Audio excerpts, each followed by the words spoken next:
Vancouver real estate market. Hey, Graham. Yeah. Do you mind if I talk about Commodore Hustle continuity? I don't mind at all. Please. Okay. Oh yeah, I suppose You are no longer mic'd. Approach the Yeah. approach the dot. Approach the Yeah, bench. I don't wanna hog space on your. You're fine. On your. Okay. No, Night Watch is as Andrew noted last night. Night Watch is a lot more fluid. Night Watch just goes, and we just kind of let it Night Watch happen. happens to all of us, and we can't stop it. Uh, This is a great opportunity for me to get my bottle of Jacob Goo.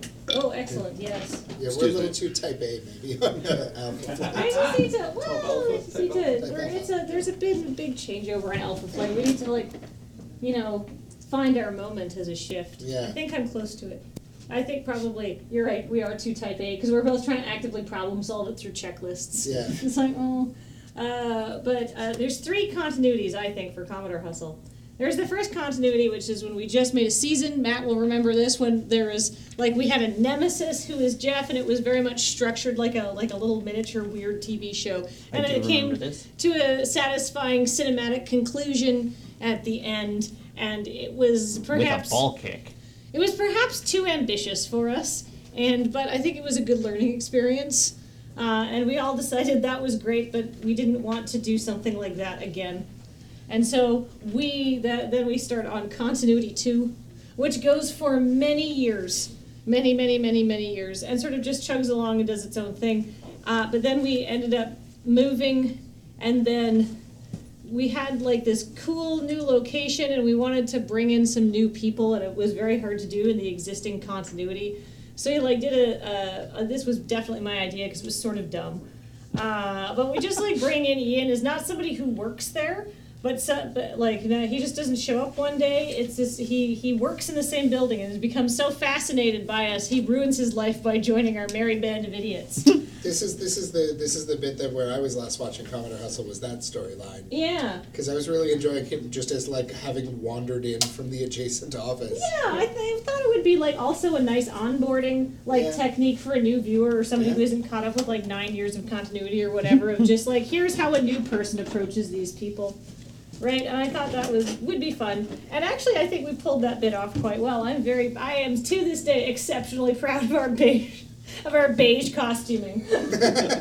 That Vanta beige. that was the bit where we're all wearing the stuff we Beige? normally wear, but beige was Yeah. a very strong That was segment. some very oh gosh, that was a long trip at Valley Village. But it worked.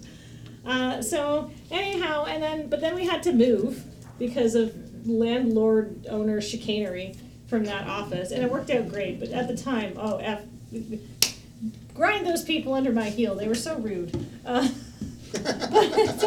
we ended up having to move, and we got to the new office, and it was just we've done all these weird workarounds to explain the presence of some people and the presence of other people, and it's annoying, and I don't want to do that again for Ben, because also it's because you have to build something like that out slowly so it has a satisfying story arc, it also takes forever, and it's I don't want to do that again.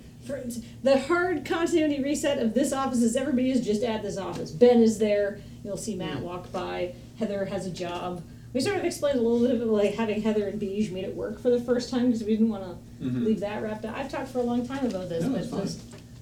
that's some writing thoughts. Yeah. I'll shut up now. Also, you made Heather not malicious, but just a little evil. I'll have you know that Heather, that I have checked in with Heather every step of the process on establishing her as a character voice on Commodore Hustle, because it's very much like a D&D game. As you write you script out the pieces and what's going to happen, and then you write lines that you think are appropriate for people. But as a writer, it's easy to get. I have a great handle on my own voice. I can really write Cam until the end of time, but I'm bad at certain people.